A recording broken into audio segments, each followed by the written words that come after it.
Salve, salve, bem-vindos, bem-vindas e bem-vindes ao Inédit Brasil, Festival Internacional do Documentário Musical. Eu sou Marcelo Alite, diretor artístico do festival, e estou aqui com a equipe de curadores do festival, a galera que nos ajuda a fazer a seleção dos filmes nacionais. E eu apresento aqui o Maurício Gaia.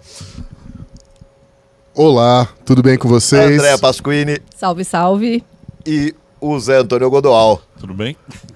E, enfim, a gente está aqui para bater um papo, para levar para vocês todas as dicas, né, desses filmes que estarão no Inédit Brasil desse ano. A gente conversou muitíssimo sobre esses filmes durante muitos meses. E, enfim, agora que a gente tem a seleção já finalizada e a programação terminada, a gente vem aqui para bater esse papo na frente de vocês, para a gente contar para vocês por que cada um desses filmes está aqui e o que tem de tão legal, e aí vocês podem escolher melhor os filmes que vocês querem ver na programação do Inédit, tá bom? Vamos começar pela programação da competição nacional. Vamos lá, o Alan, que trata da história do Alan do Rap. Maurício Gaia, discorra sobre Alan do Rap. Bom, esse filme é dirigido pelos irmãos Lisboa, o Daniel e o Diego. É um filme muito, assim, tenso, por assim dizer, né? Muito cru. É um relato que acompanha durante 8 anos a vida do Alan. Ele é um rapper lá de Salvador e que a forma que ele encontrava para, enfim, divulgar a arte dele e tudo mais era invadindo os palcos, né? Um palco como esse aqui, durante apresentações, pegava lá o microfone e cantava. Ao mesmo tempo, é aquilo, né? Um cara preto, pobre, periférico, convivendo ali com a dureza dessa vida, tentando escapar da criminalidade.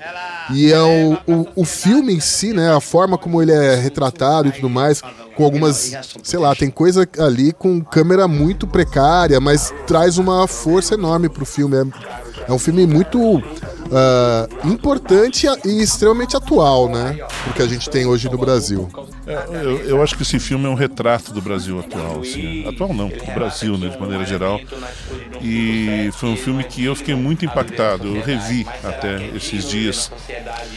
A história é muito forte, o personagem é muito forte e não tem como ficar indiferente a essa história, assim, até dando spoiler, assim, uma coisa que quem assistiu o filme, eu recomendo bastante, lembra da primeira imagem dele sentado dando a entrevista e da última imagem que ele está falando. É uma transformação brutal. O último take é incrível, né, André?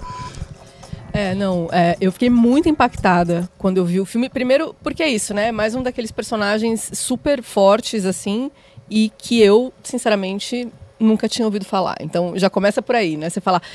E o cara tem uma trajetória, é uma história muito dramática, né? Então, e o filme, eu acho que ele traz essa narrativa, né? Ele é um filme que tem uma construção e na crueza estética que eu acho que, inclusive, eu não vejo como poderia ser de outra forma, né? Devido justamente à realidade que ele aborda. Eu acho que, né, o trabalho estético, a fotografia do filme conversa totalmente com a realidade do Alan. E é um filme que tem uma construção na narrativa que vai levando você junto e que chega um momento que você fala, eu não acredito que isso acontece dessa forma, para não dar spoiler. É um filme triste. Sim, mas é obrigatório. Mas é um filme necessário. É incrível, assim, forte, bem forte mesmo, assim, muito legal. Vamos lá, agora vamos falar das Faces do Mal. Faces do Mal, que é o filme que trata sobre o Mal, vocalista dos Garotos Podres. Exatamente. Bom, Garotos Podres, banda mítica do punk brasileiro, né, lá dos anos 80, continua nativa até hoje. O Mal, ele, para quem não sabe, né, ele é professor de história, ele é anarquista, ele é um pensador, por assim dizer, né? E o filme, ele mostra como todos essas faces dele tem um pensamento único que liga tudo isso. Eu confesso que quando eu pensei no filme, eu pensei que fosse assim, vai falar sobre Garotos Podres, né? Que é uma banda que, enfim, conheço, acompanhei desde da minha adolescência e tudo mais, mas o filme ele entrega justamente mais do que isso, né? É o mal meio ali, né? em várias situações, dentro da sala de aula, no carro, né, indo para alguma palestra, alguma coisa assim, falando sobre o que move, né? O que move esse personagem.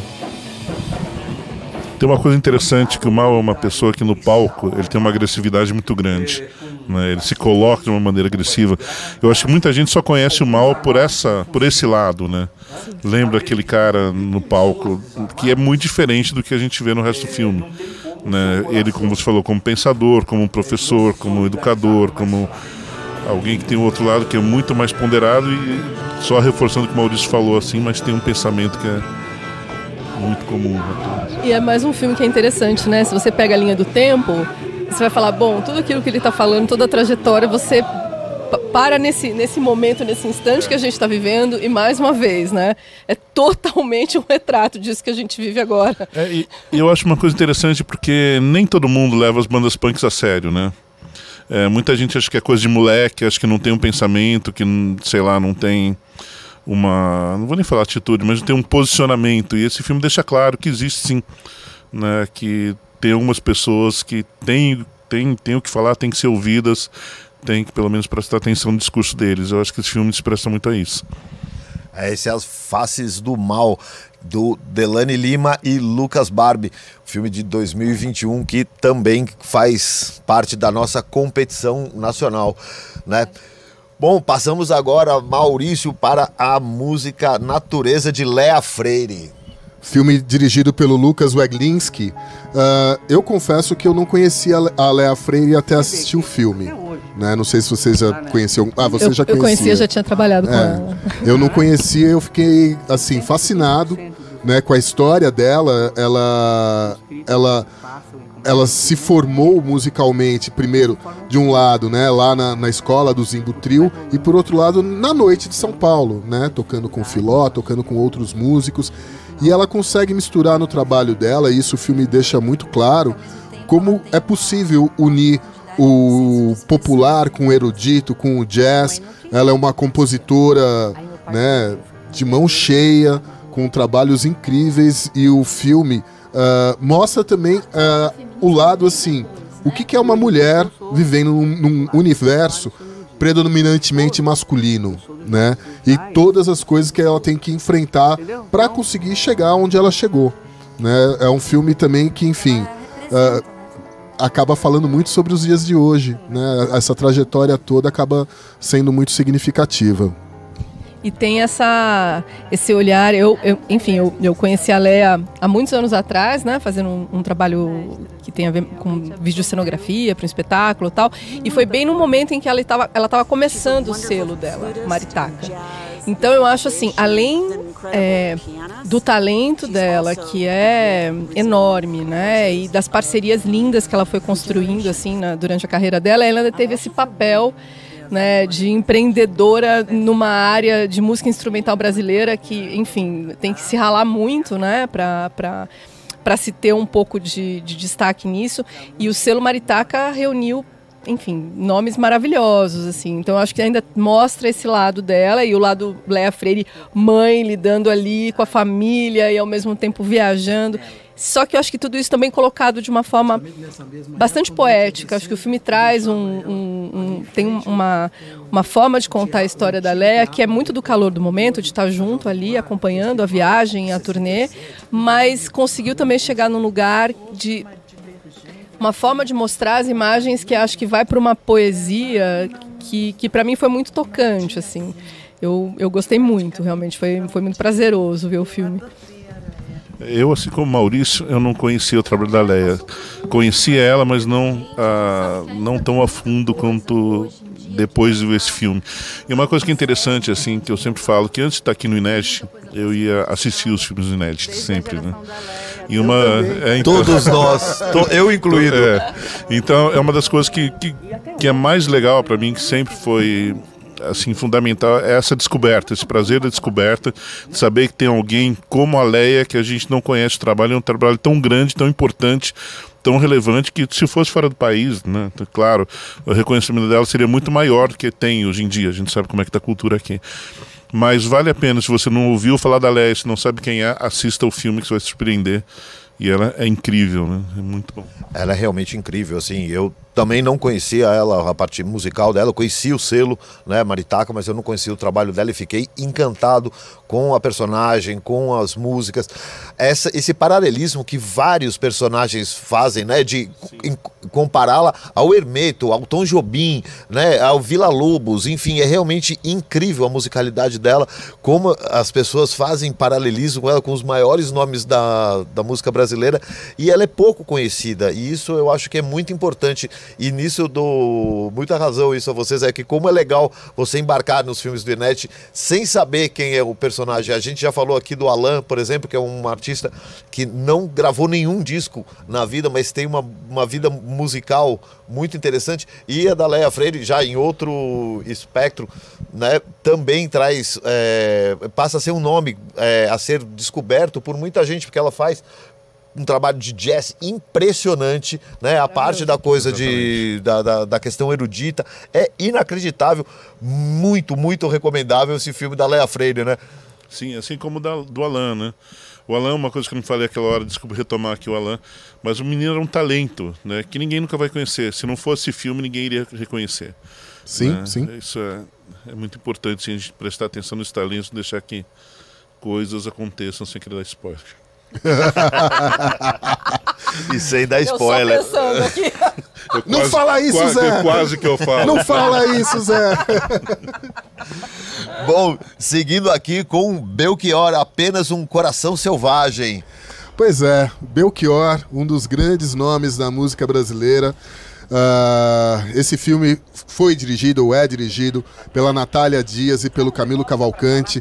Para mim, o Belchior, ele é um cara que, desde os seus primeiros trabalhos, ele mostrava o quanto ele se sentia deslocado nessa sociedade, né?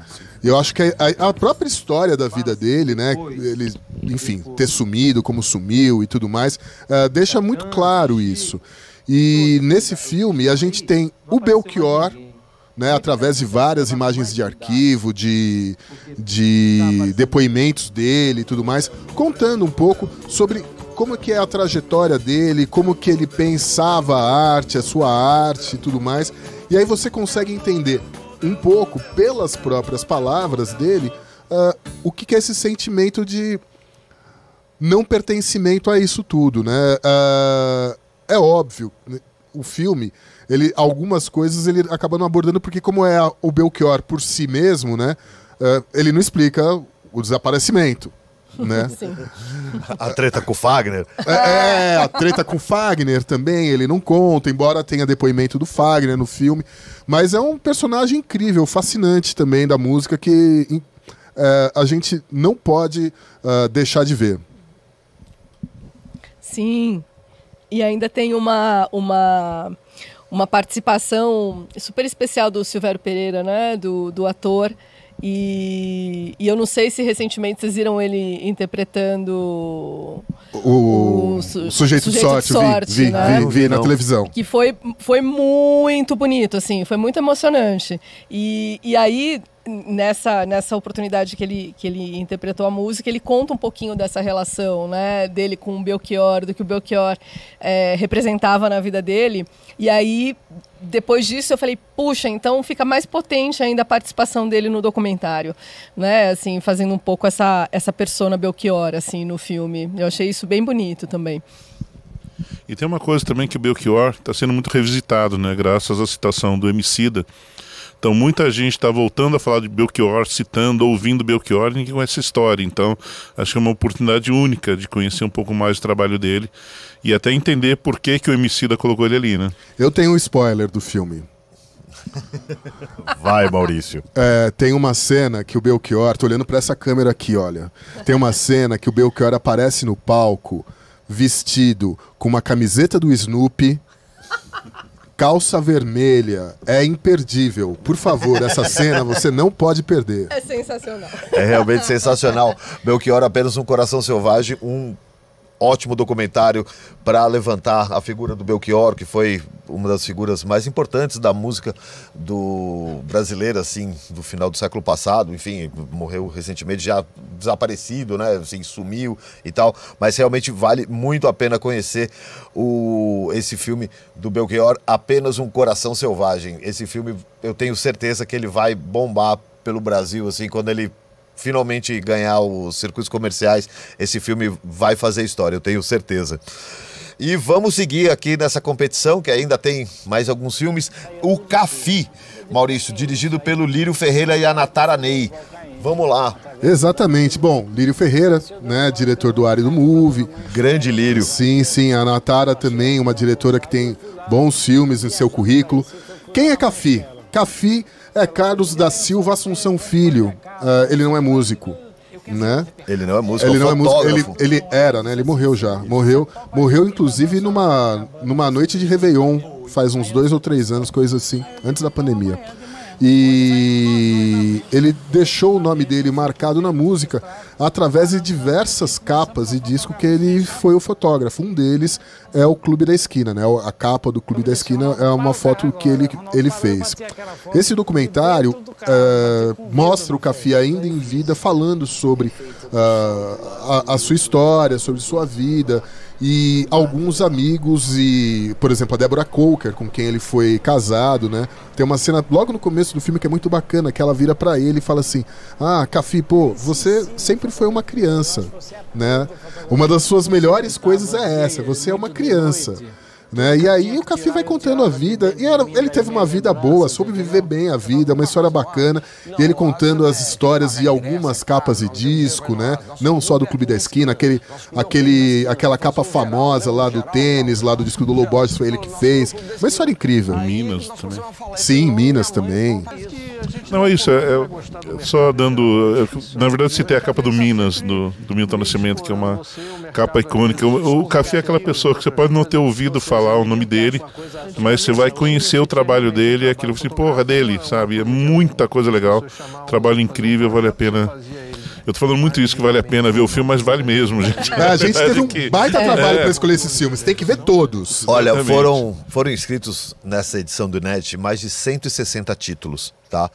Nós todos vimos todos eles para poder escolher os filmes que estão aqui. Então, realmente, quando a gente fala que vale a pena, é porque vale a pena mesmo, viu, gente? Assim, pode ir sem medo, porque assim, foi um trabalho duro, a gente conversou horas, assim, nossa, o que foram horas e horas de Zoom e de conversa. Mas as conversas são todas divertidíssimas. Ah, isso sim, a gente ri bastante, mas realmente foi bem difícil chegar nessa seleção final. E uma coisa que é legal é que nem sempre a gente pensa na importância do fotógrafo, de quem fez a capa, mas isso é uma coisa muito importante na história da música, né? Você lembra do Abbey Road, você lembra dos caras atravessando a rua.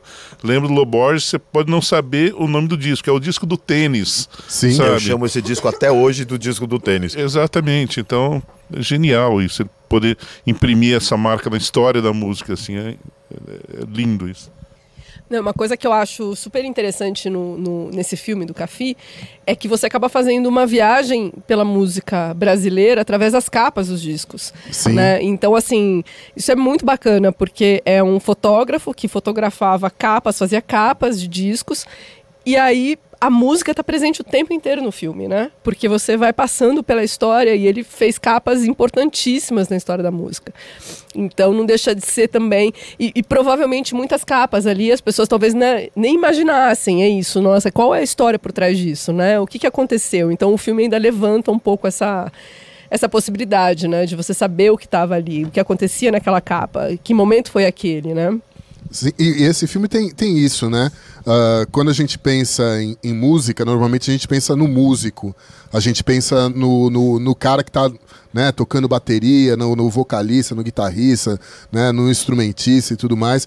Mas assim, o que faz a música é muito mais o que faz o resultado final é muito mais do que isso. Exato. É o fotógrafo, é o produtor, os técnicos, né? Enfim, é muito mais do que isso. Às vezes o jornalista, tal, não sei o que mais, enfim. E esse filme é um exemplo, né, de que assim, o Cafi, ele não é músico, não gravou nenhuma, né, que a gente saiba, né? Mas ele deixou o nome dele na música brasileira. Exatamente. E é uma história de genialidade também do cara olhar para um par de tênis e achar que aquilo pode